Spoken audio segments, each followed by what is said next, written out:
anyway. You're kilted.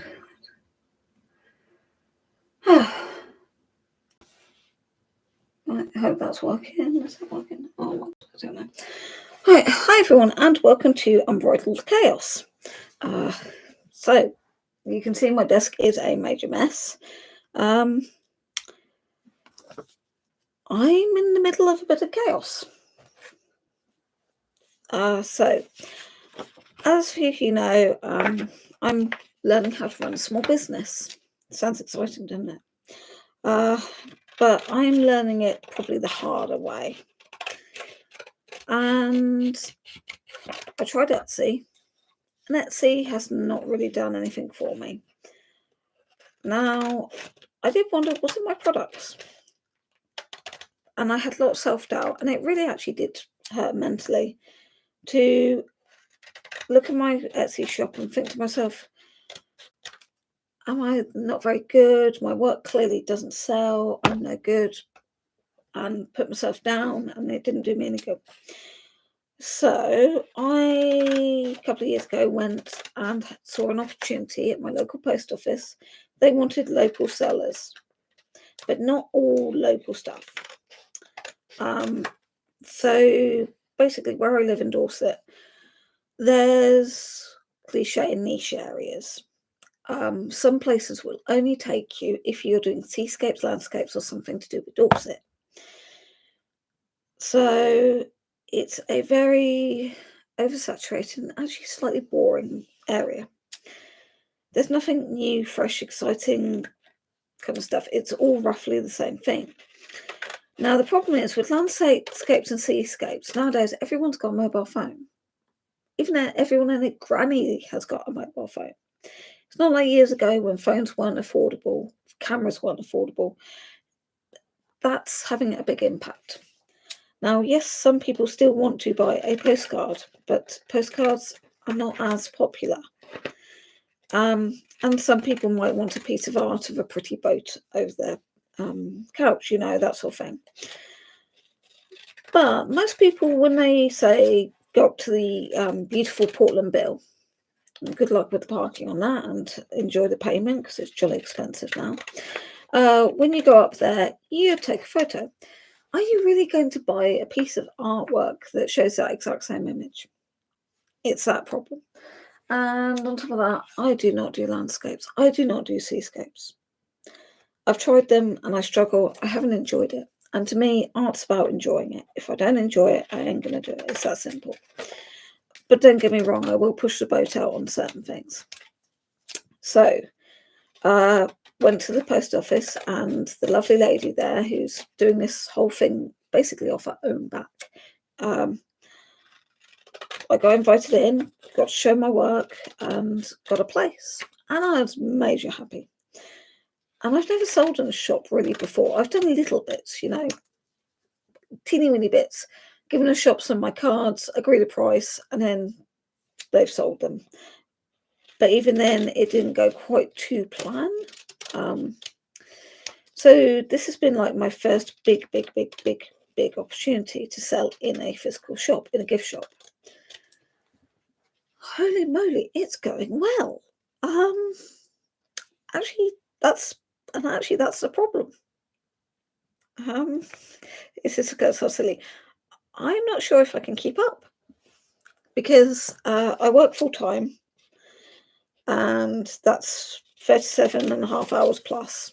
Sometimes I work more. Most of the time, it's around that. So I'm literally waking up, going to work, coming home, eating something if I've got the energy, and then going straight to bed. That's kind of having it going. My weekends are, well, we used to be creating, and now I'm spending a lot of time running back and forth to shops. I'll note the S on that.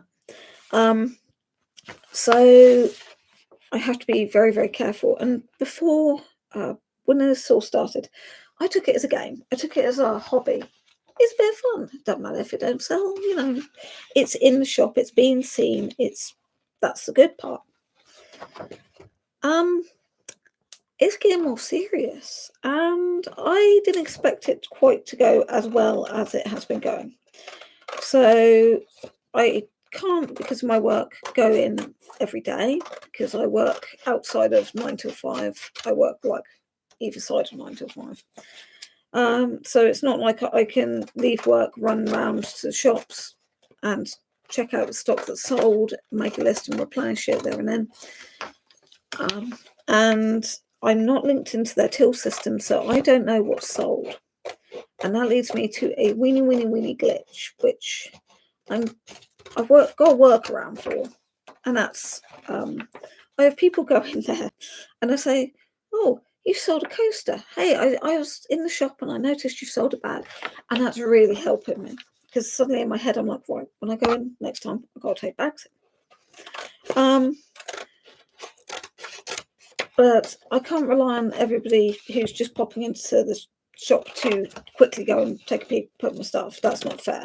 And I wouldn't ask people to. They're just doing it out of a kindness and like to be friendly. And believe me, like I say, I appreciate it. And in fact, I've had a few people come in to where I work and say, hey, you're the artist behind this. I've just bought some of your stuff. And I'm like, what did you buy? So that I can replenish it. It's that silliness. And I went in, oh gosh, I want to say last week. Yeah, it must have been last week. Because in the town I'm in, we get cruise ships. We can get teeny weeny ones with like 1,000 people in. And then we can get the big jobs with the nearly 4,000 plus in. The cruise ships divide up, but some come into town. And they go to the post office because of the bureau de change, and they can break their £50 notes the cruise ships give them. So when the cruise ships are in, I do notice my sales do go considerably upwards.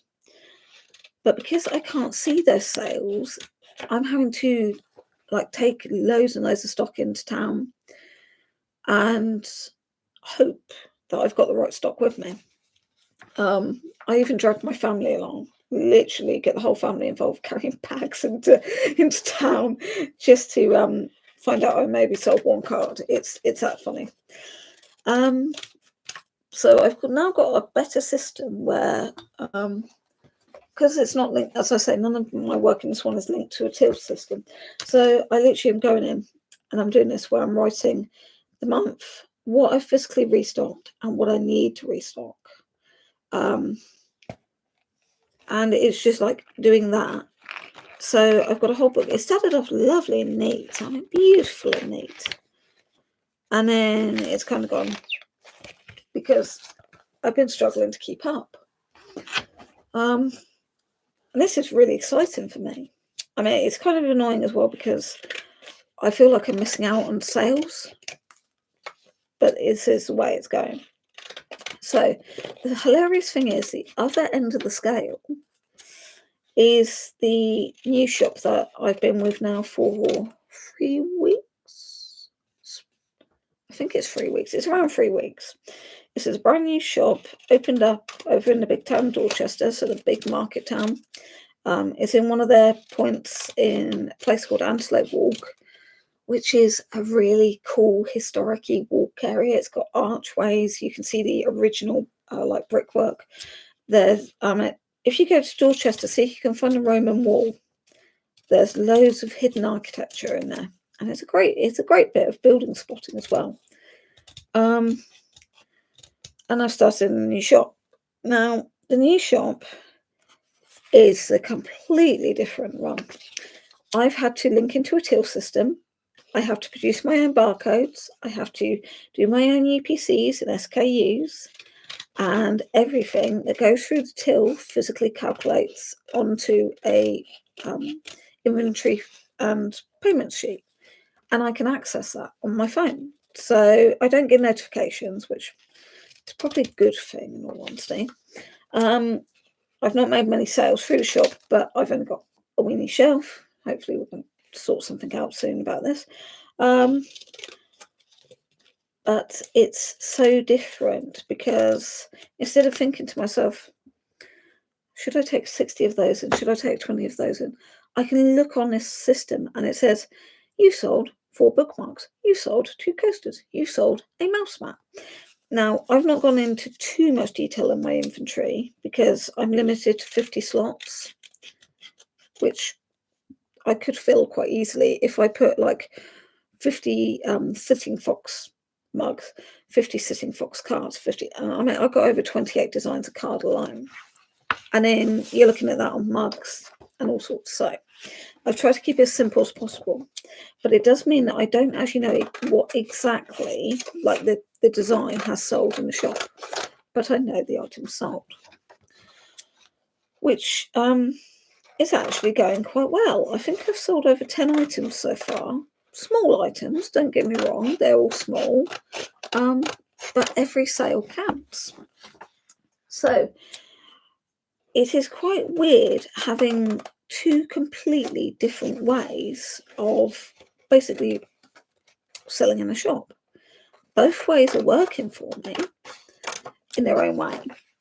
But I'm looking at the future and I'm thinking to myself, how am I going to manage the one where I don't get like the update when anything sells through the till? How can I do it better? And it's funny because when I watch people on YouTube and Instagram and TikTok and all of that, and they're like, oh, I'm on Etsy, I've sold. I'm on Shopify, I've sold. And I think that must be so much easier because you're literally looking at a screen and you're like, oh yeah, 24 of those are sold. I can just replenish that. I can order that in. And it's so much easier to do it inventory like that.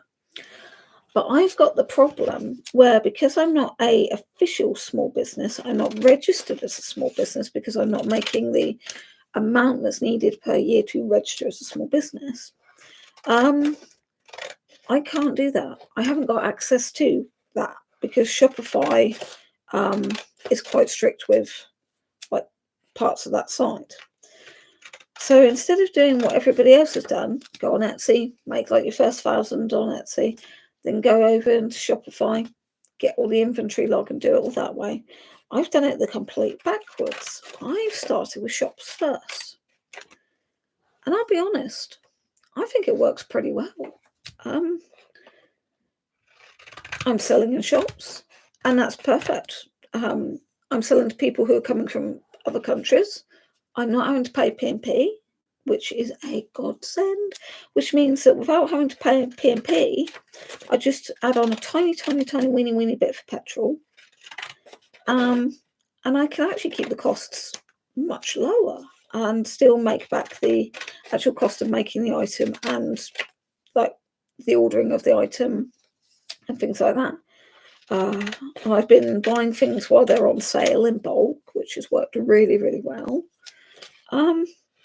So I would say for me, doing things backwards is working very well. Now, some people have said about going on a website where you sell to wholesalers. I'm not sure. I know I'm not strong enough yet. I'm not, as I say, I'm not registered as a small business yet. I am the business before the small business. I'm the growing. I'm the teeny weeny weeny weeny person. I'm the starter. And I'm taking a long time to actually get anywhere.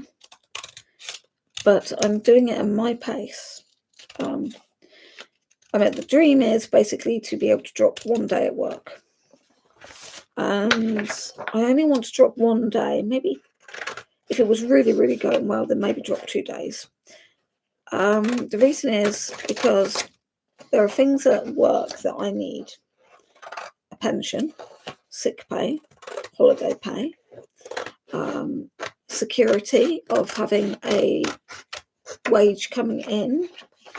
So if I was completely self-employed and I ended up sick for a while, kind of, at least at work, I'm actually getting sick pay. So I'm still getting enough to pay the rent, gas, electric, internet bill, and all that stuff. But if I'm literally just selling and relying on my goods, and I have a really, really couple of bad months, then that puts financial pressure on everything. So by staying in work for at least most of the time, and just as I say, drop in 2 days, maybe maximum, I've got that special amount of income that is there if I need it. And also if I want to make a new product, I know that I will have the finances behind me, that I don't have to just kind of go straight and say, I need to sell 1,000 extra of these to be able to afford to do that.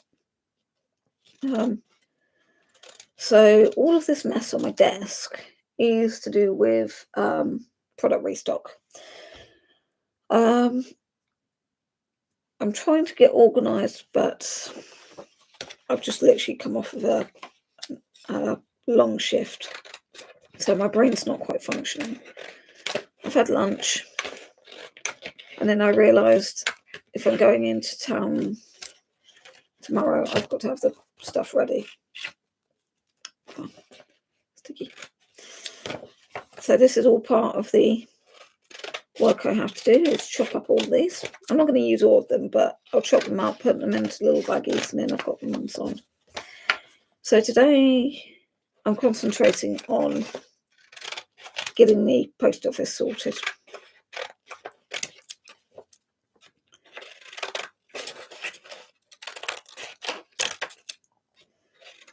And then next week I will sort out the other shop, because by then hopefully some more stock will sell. I overstocked in the other shop because having to travel back and forward, I can't do it every week. So I just need to make sure I've got enough stock to carry over for a couple of weeks, maybe 4 weeks at max. So basically, if you guys and girls out there are thinking, I'd like to sell in the shop, don't be scared to do so. Go in, ask if there's a little gift shop or something like that. Say, oh, can I talk to somebody about the little gift shop? Do you take handcrafted goods? Do you take local sellers? You will probably be asked to have insurance, which, yeah, I do pay for insurance. I do mine through the SAA, and they've never let me down, and I've never had to put a claim. But I've got that insurance there as a backup if ever needed. With a shop, you normally get a nice little contract and terms and conditions. So like with the post office, if stuff of mine gets damaged or there's an incident, I get payment back on it. You can do them normally either commission based or rental. Now I'm doing kind of everything and anything, and in the shop in Dorchester I'm having to do both. So in Dorchester I have had to buy the shelf, and I've paid 6 months in advance. I've done that to show that I'm serious. I'm not just going to be here 1 month, gone the next. I'm doing 6 months, and I'm serious. I'm riding this one out. And that's commitment. So I've got my commitment. And then if anything sells, they take a cut of whatever sells. So I've got to make back my shelf cost and technically make back the commission off of every sale. And I also rent I've got a license for the software to get to the till system. So I've also got to take that into account. With the post office, it's just straight commission, but it is a higher commission. So it is complete swings and roundabouts. And I would say I think it's working out quite nicely. It's all evening out. It's taken a little while, but we are nicely evening out. So where do I want to go for the future? Well, once I can register as a small business, which I'm dreading and excited for. I'm dreading because of the tax, hoo-ha. I may have to call in a friend for accountants. I'm not very good at accountants. But I'm excited because I could go on Shopify, which seems to be a really, really good selling platform. I've seen some really good reviews about it. And you can get that little counter thing that goes tick, tick, tick, which is adorable. So that would be a big help. But then if I go on Shopify and that side of things, I've got to take into account the old P&P and the costs involved in that. So I've got to sit down again and do a bit of mathematics. But right now, I'm thinking of buying a piece of kit that is going to cost a lot of money so that I can change my products. Because right now, cards aren't good. price of P&P general, even the first class stamp, second class stamp, it's all going up, and it keeps on going up. It's making cards, postcards become unaffordable. So I tend to say to people, if you buy one of my cards, so you bought a card, but you decided it's too nice to send, I'm going to keep it because I like the artwork, then get it framed. Turn it into a mini print. So I've got piles everywhere. I'm so disorganised, but organised in another sense. So I say to people, if they buy my cards, remember, you can use this as a mini print. If you want a pretty picture, just get a little cheap frame or even an insert, put it over there, and you've got a nice picture that you can look at. They're small, they're not going to take up too much room on your wall. Maybe even prop it up by a mirror. So every time you look in the mirror, you get a bit of inspiration. This is all part of the delivery for tomorrow. Basically, because I don't know what's sold in the last 2 weeks, I'm going to be guessing. I know some of the stuff that's sold. I don't know everything that's sold. So I'm having to double up on a few things. And I've got a massive bag behind me that I'm just stuffing and stuffing and stuffing.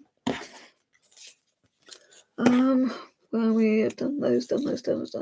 Keeping some bookmarks. Bookmarks. And the thing is, because some of the stuff, well, actually quite a lot of stuff I make in-house, and some of it I order from down the road. When I get low, I have to be really, really careful, because having the Etsy shop, if I get a mass sale on Etsy, I'm probably not going to have enough stock, because some of my stock's in the shop, and then some of my stock's in another shop. So I'm seriously considering getting rid of my Etsy shop. I'm paying into it, but I'm not getting any payouts. And the money that I'm spending on Etsy, I could be putting into more into one of the shops, basically.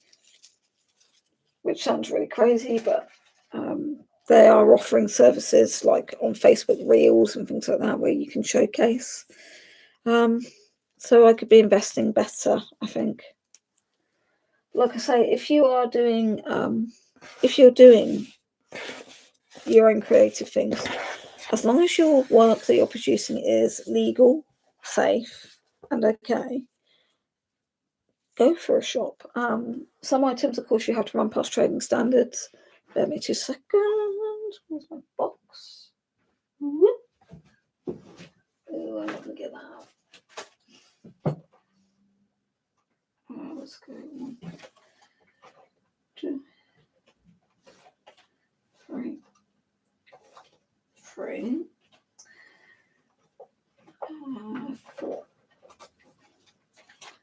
5, 6. Let's take 6 randoms.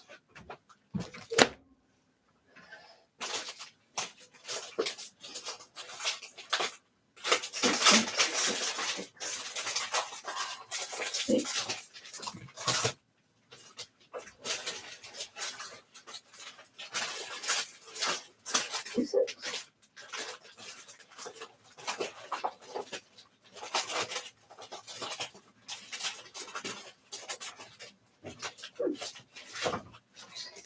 Running out of plastic bags. I think it's worth having a go. And the thing is, what's the worst the shop can say to you is no. Or if they're in that sort of mood, they might turn around and say, contact our head office.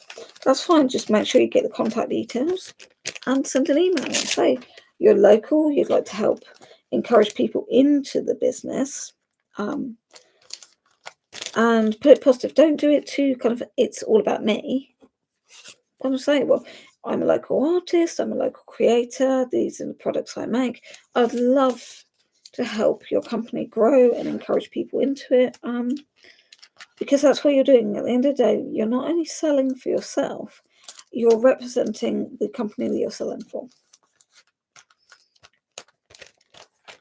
So for me, I quite often will do a little post somewhere about, go to this shop here, go and see these amazing products from so-and-so.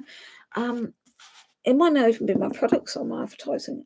It'll just be another local seller, and I'll be like, yeah, have you seen so-and-so's thing? They made this. And it's just that little thing that makes a difference. And then the footfall increases in the shop. Some people don't even know the shop exists and find out it does.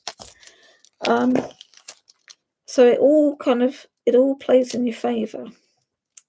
Now, something I need to say is, if you're going to go into a shop, do your research on the shop. Just because a little shop opens up near you that, say, does sell artisan goods or something like that, don't immediately think, that's me, I'm going to go straight in and run in with all your products and get some. Do some research beforehand.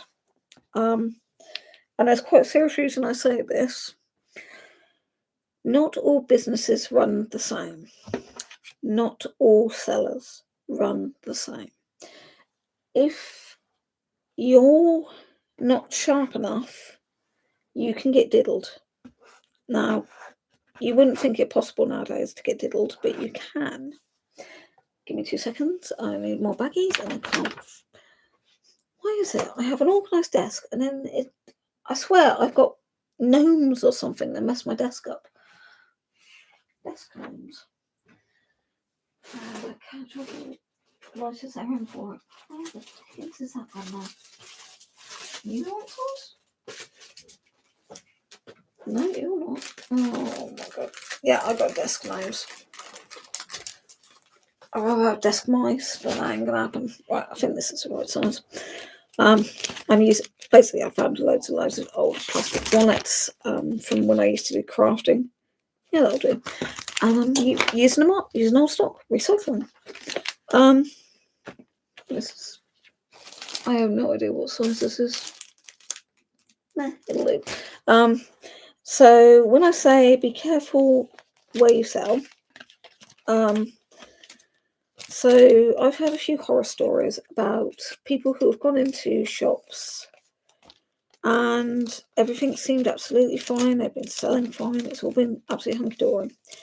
And then they've checked their inventory and things haven't added up. So they've gone in the shop and looked around and been like, okay, on the shelves I can see I've got A, B and C. Where's the rest of it? They look again at their inventory and they're like, hang on, there's only 2 items on the shelf. My inventory says that I've sold 1 item, but there should be 10 items. That's an extreme case, but you get the gist. And they go and ask the shopkeeper, hey, I had 10 items on the shelf, I'm down to 2, but my inventory says I've sold 1, and the payment, I've only been paid for 1 item. What's going on? And the seller's like, no, that's all you bought in. And there's been things happen like that. I'm not saying that, don't take my wordy word, but there have been horror stories of sellers having that issue where what they take in isn't what stays on the shelf. So, as I say, if you're going to go into shops, you watch what goes in. Write down everything that you take in, be it 5 cards, a pencil tin, and a cup of cheese. You write that down and you keep it on a spreadsheet, you keep it in a book. I double up everything on mine on paper. In case something happens with my computer, then I've got written notes. Now, I should really go and get an accountant's book, but I haven't yet because they're so jolly expensive. But I must do that. And literally write down. So when you go in there, at any point, you can turn around and say, you can look at your payments, you can look at what says has been sold, you can cross-check it against your own personal inventory. And that way you can see maybe something's been stolen, maybe something's been damaged. You can pick up on that very quickly. Now, I've not had these issues, but I'm aware of other sellers who have. Now, this is part actually, and this is why I'm doing what I'm doing right here. So where I was with the post office, I had these individually and I had them loose and they were getting damaged. Not bad enough that they were like couldn't be sold, but bad enough that you could notice it. That was my fault. I was stupid enough to do that. I forgot little hands, and I forgot how rough people are. In fact, I've had a few notebooks corners really, really bent up because people have to thumb through and flick through. So my fault. I've learned the lesson. So now they're going bags of 2. But I kept an eye on my inventory, and I was aware of what was going on, and that saved me a lot of problems.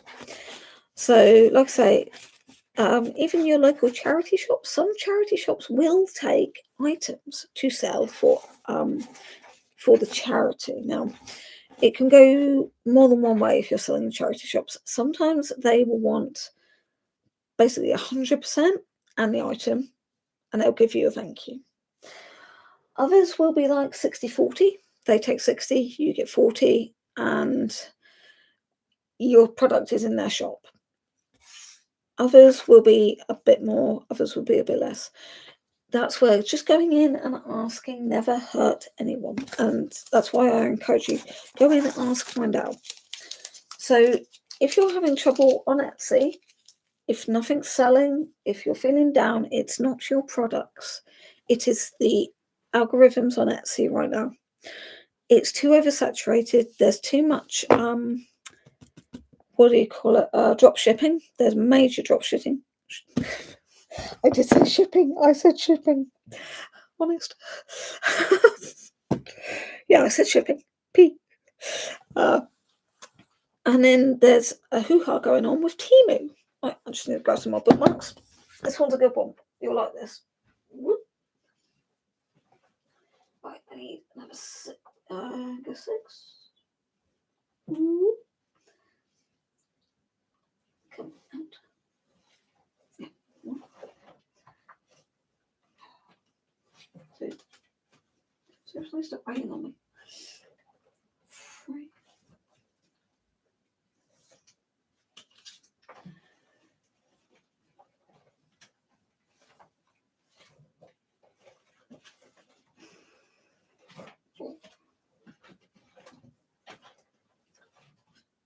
God. 5. 6. Right, that's enough 6. Just doing it in small batches. Right, Temu. I'm sure a few of you have heard the horror stories about Temu and dodgy goods, a bit like Shein, Wish, and such. Well, have I got something interesting about that? Very odd hot chocolate, anyone?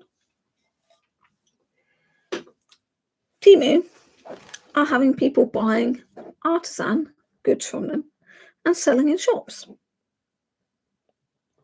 Yep, it's true. In fact, one of the shops that I'm in has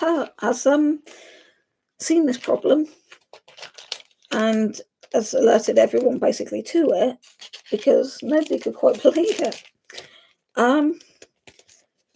Which way? Oh, I want the other way around.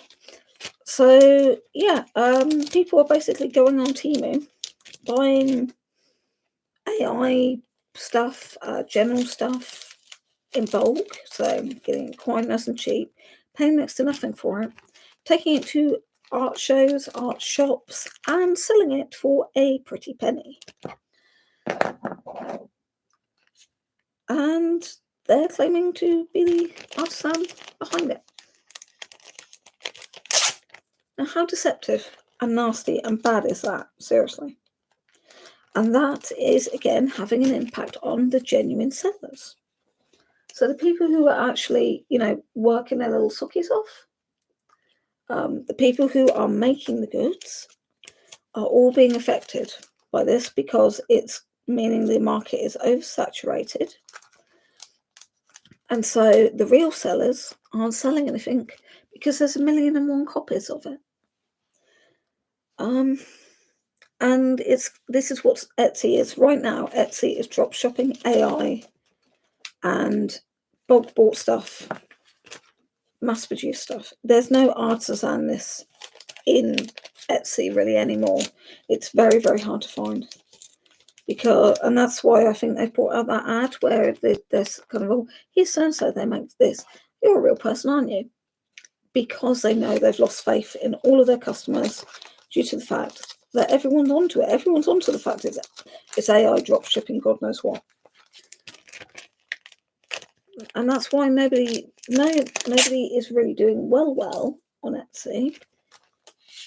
You can't compete with that sort of competition. I mean, my work is unique to me. But I still have to go through Temu, Shein, and all that, and look to see if someone's stolen my ideas. And that's pretty sad. I mean, if you steal my ideas, you're pretty darn desperate, is all I'm going to say.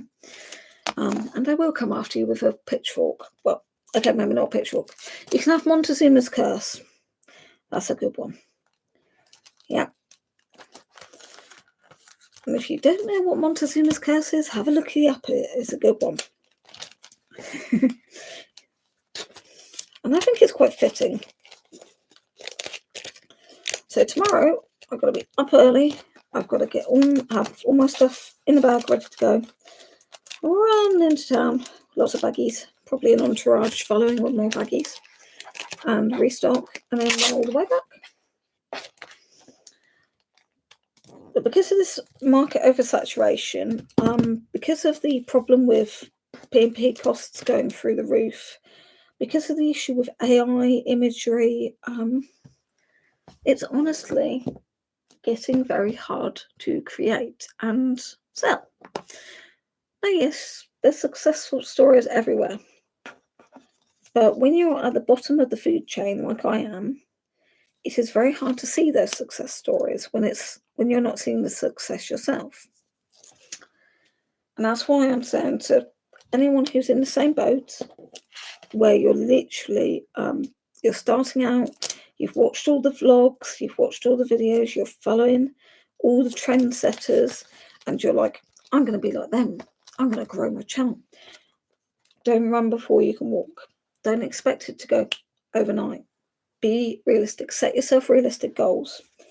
My dream has been to sell in a shop, because I thought I was going to go Etsy, online sales, get followers, YouTube, and then have a shop. But instead, I've gone Etsy, this ain't working. Shop, this is. YouTube, not quite working. Instagram, definitely not working. Getting out of there fast, going over to Cara, because Instagram is an AI stealing, well, you know. Trying Cara, it's very nice and calm over there. I'm enjoying it. I've not put too much up there, but it is nice. Not sponsored, not affiliated, not that. I am trying TikTok. I do not like TikTok. I admit I do not like it. You're either a one-hit wonder or a 1-second wonder. I'm not enjoying that. But shop, yeah, shop is good. Shop's doing good. I'm not making millions. I'm not making thousands. I'm not making hundreds. But my stuff's going out. So that's part why I wanted to go for a shop, is because if somebody comes with a cruise ship, they see something unique that they won't have seen anywhere else in the world, technically, unless somebody's stolen it. They're going to get that product and they're going to, oh, this is completely different. Buy it, and off they go. These I'm only charging £2.50 for. That's how cheap I am selling my bookmarks. And I am still turning a profit. I could sell these for a lot more, but I am aware of pocket money. Kids, encourage children to read. A bookmark can do it, because it's the imagery. Are they reading a fantasy novel that's got dragons in it? Have a dragon bookmark, you know.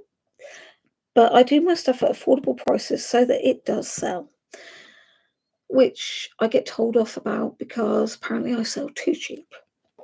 And yes, you can be told off of selling too cheap. But it's literally, what I do on the back of these is I stick a QR code with my YouTube channel link to. So if somebody buys that, they take it off, go home, around the world, and they've got a QR code. They can scan that, see a YouTube channel, see my drawing videos, which, yes, I will put more effort into my videos, honest to socks. It is just finding a 5-minute gap to do so, and the amount of editing, believe me, it taking 45 minutes to edit a 10-minute video is not fun. Again, it's time when I get home from work. I'm exhausted mentally and physically. It's a lot to take in to do videos. So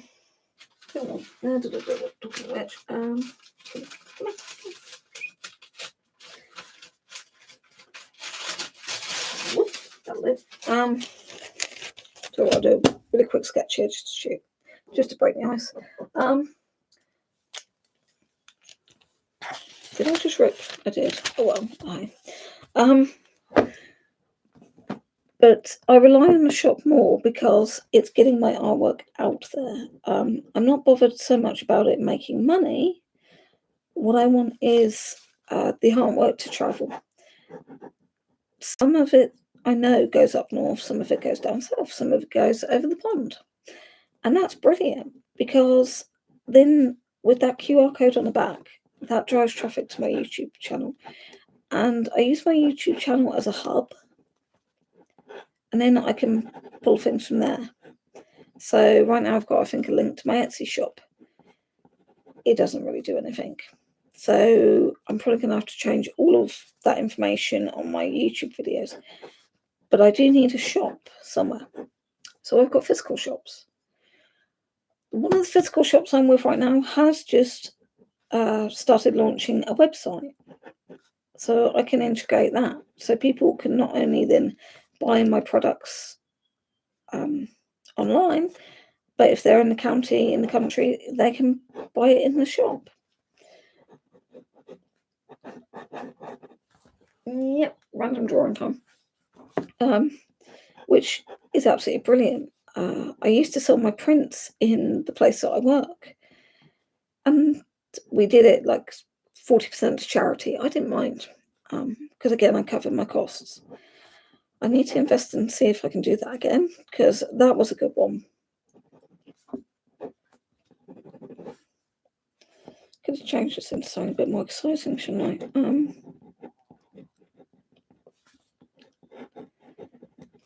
So basically, yeah, if you are starting a small business and you want to try and sell, but you're not feeling confident with your online, that nobody's buying anything, you're not getting the footfall online that you want, honestly, try shop.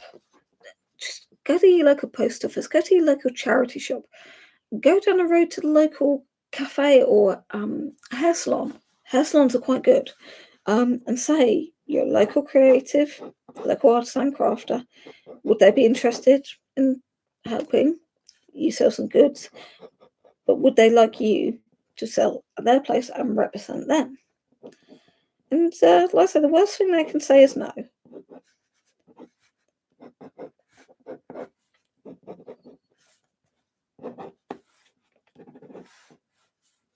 Let's give this bunny some scary bits.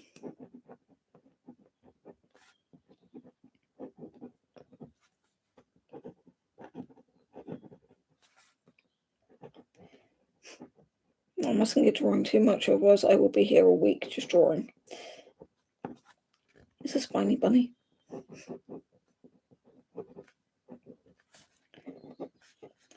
And I'll just give it slightly longer feet. Yeah, so right now, for me, I'm doing okay in the shops, which is what I wanted. My stuff is travelling. It's going around the world for all I know. I know it's definitely not all staying in the UK. I look out for it, believe me.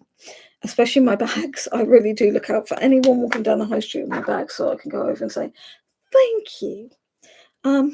Also, don't be afraid. If you do sell in shops and you see somebody has bought something of yours, it might sound creepy, but actually just kind of going past and saying, oh, awesome, that's my design. And even talking to people about what do you like about the design, what don't you like, what would you like changed, you can get really, really good market feedback of your customers. I've done that before where I've had a customer come into where I work and be talking to a friend and saying, oh, look at this, I bought this in the out shop. And I'm leaning over like, oh my God, that's my stuff. And then one of my colleagues has literally suddenly yelled out, that's mine. And I'm just like, oh my God, embarrassment. But then it started a conversation, and people have been like, oh, hang on, you bought that, and it rolls. And then I can say, do you like the design? Would you prefer anything else? What would you buy yourself?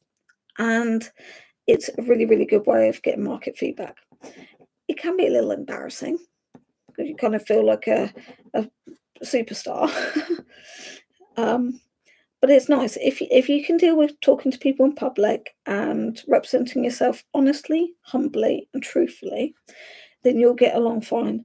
Don't over egg it though. I will be honest. I'm very nervous and humble when it comes to people saying, wow, that's amazing to my work, because I don't see that. Like a lot of people, I don't have any self-confidence. I don't have self-belief. I have zero confidence. And I'm being honest. I get very nervous very easily, and I tend to try and hide. I don't really like to push the boat out too much, and I certainly don't like to blow my own trumpet. I really, really don't. So if I have somebody suddenly come over to me and say, hang on, you're the artist behind that card that I've just bought, and I'll be like, yes, that is part of my artwork. I hope you like it. And can I ask who you're sending it to? And then I'll get told, oh, this is for my niece, my aunt. This is for my uncle. And then they'll be, oh, what occasion are you doing it for? Can I ask? Oh, it's Christmas. And he's a hunter. He loves deer. Me, I don't love hunters, but I love deer. So you have to suppress that conflict of interest and show positivity and be like, that's awesome. Would you buy more deer cards in the future? Yes. No. This is just for him. It's that feedback. And that's what I can get off of shops. Again, I undersell. And actually, I need to tell you guys about underselling and the hilarity that happens with it. But that's what I'm finding fun in the shops, is that I've got that level of engagement. And I'm going to do another sketch. I'm not getting ready for the shop tomorrow. I'm just going to sketch. So, underselling. It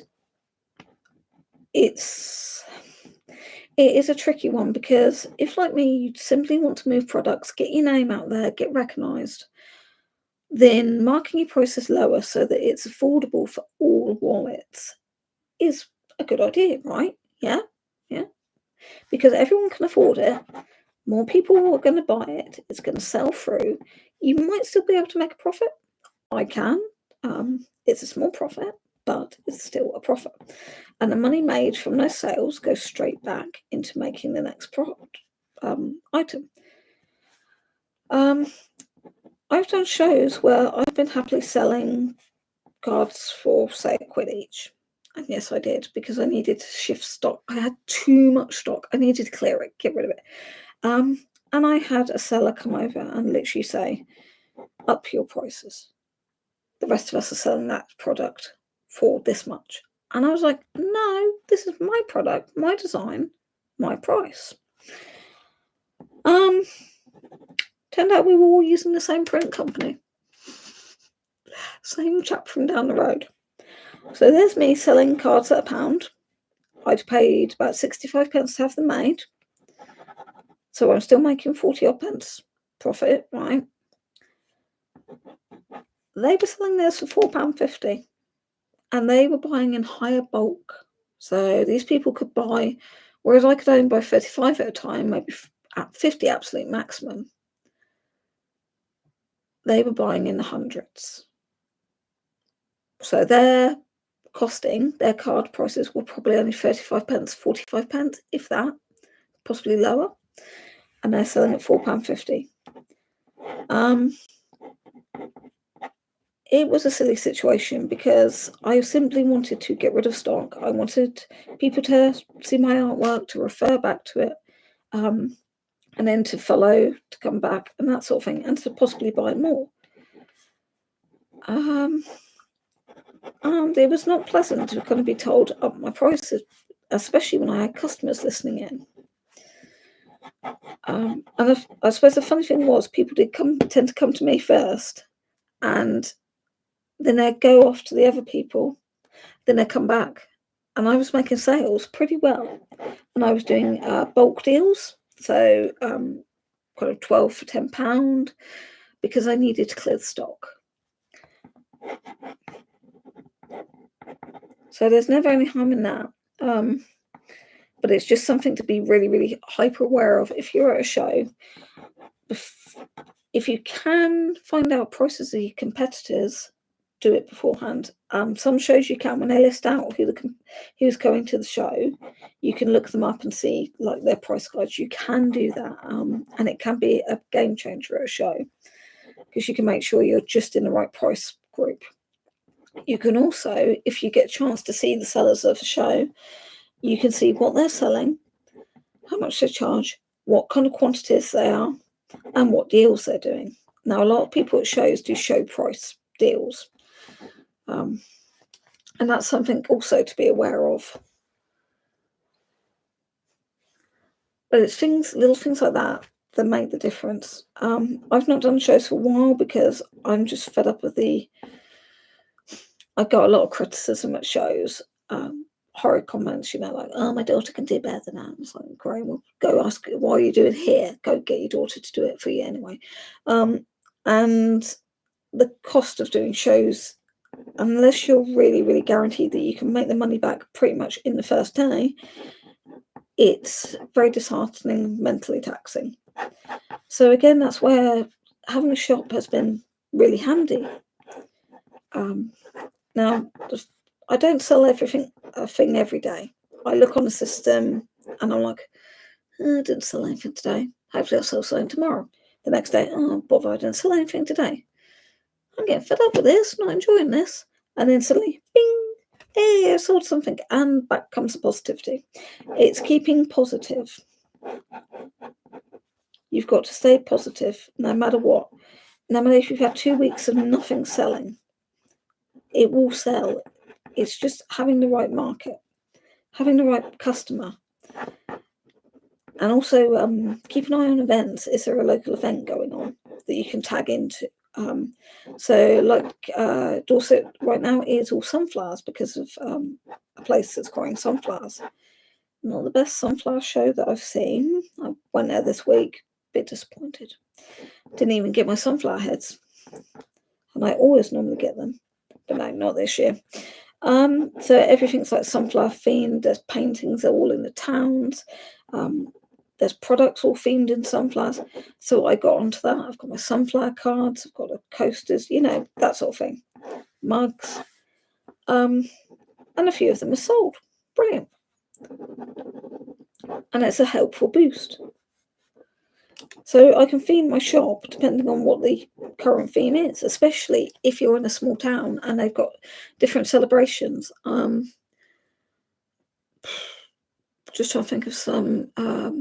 If you were up in Whitby, you've got the Goth Festival that happens. Is there something Gothic-y that you can do? Could you do the Abbey up there, architectural drawings of gargoyles, that sort of thing?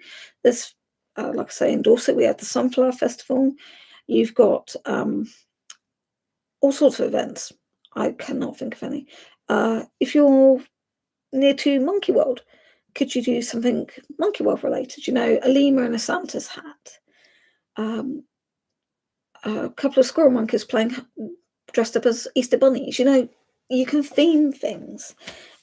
And it's well worth looking into your local area to see what's going on.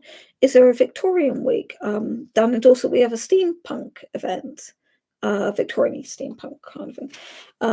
We've got the Historical Reenactment Societies who do the Tudor stuff, because there's Tudor houses down in Dorset. So you can do things like that. Theme it. If you've got an event coming up, you've got a local carnival coming up. Get some photos and maybe do some pictures of the carnival, and then the next year you can sell the carnival artwork. Oh, do you remember seeing that float? Even speak to your local council and find out what's going on, what events. A while ago we had a massive event on one of the beaches down here. It was a dog fun day, waggiest tail, best obedience, that sort of thing. And they even do, like, at the beginning and the end of the season, everyone clambers on the beach with their dogs and they walk the length of the beaches to show solidarity and to show that they're good dog owners and that they love the beaches. Those dog walk days, perfect time for putting dog cards in the shops. Have it completely Fido themed. That's an idea. I'm going to put that one down. But yeah, has your local area got a shelter, animal shelter? Could you go in and sketch some of their animals and do some artwork with their animals? Maybe there's a elderly cat that's on death row. Have you got time to quickly just whip a beautiful picture, even a photo, a really nice photo, put onto some mugs and kind of, celebrate and raise awareness, raise money, maybe get that cat rehomed, that sort of thing. And you can do that in shops. So, yeah, don't rule out getting into a shop. It is quite possible. You've just got to think. Play outside the box. Don't just follow the herd. Don't think that you've got to go on Etsy. Don't think you've got to go on Shopify. Look around your local town, your local markets. Is there a local market that you could go and join in?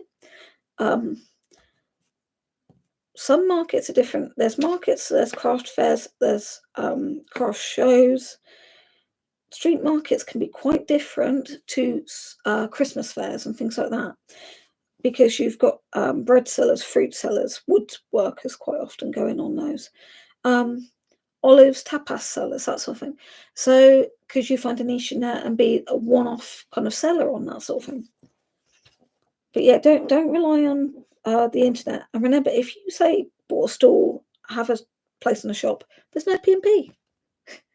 It's lovely. You don't have to wrap stuff. You don't have to box it. You don't have to fight with the mailman to get it out. There's some really good points to it. And also, you're not just doing it to bolster your side. It will help the shop. I mean, my dream possibly next year is to go to a major retailer, and I want to get a line in with a retailer. Now, that's a huge thing. I know it's going to take a few turns. It's not going to happen instantaneously. I am ready for the rejections. I'm always ready to hear the rejections. But it's not going to stop me going in there and saying, hi, this is Silver Fox Forest Designs, and I have this product that I believe will sell well in your shop and make you, the shop, a beautiful return. But I've got to do the maths on that one, because I've got to work out profit margins to the shop and to me. So, but yeah, that's my hope next year, is to do that, even if it's just for a 6-month contract or something small like that. Get myself on that next step of the ladder. I'm on step 2, and I want to go higher. I've got the passion, I've got the drive, and I've got the determination. And I'm not getting anywhere with my packaging. I'll take all that. So on that note, I'm covered in ink for some reason, and I will crack on with this bagging, tagging, parceling, and writing what I need to take into the shops tomorrow. But I just wanted to update you with how things are going, to encourage you to try and do shops and have a go at getting a little, even if it's just a little tiny wee 4x2 shelf on the bottom rung on a shop. It's a step. So don't be afraid to, if Etsy's not working, if eBay's not working, if Shopify's not working, pull it all back, look at your resources, and look for that other avenue. Don't spend money where you don't need to, and reinvest. So like I say, I'm probably coming off of Etsy. I'm reinvesting in the physical shops. And it's worth a try at the end of the day. The worst thing that you can hear is no, or you didn't make a sale all year. It doesn't matter. Your stock's safe. You've not had to pay out on P&P. You've not had to really pay out on websites. And yeah, you might pay a commission or rent, but people are still seeing your stuff. They're still picking it up. They're still looking at it. Maybe somebody is going to be a sneaky person, take a photo with their phone.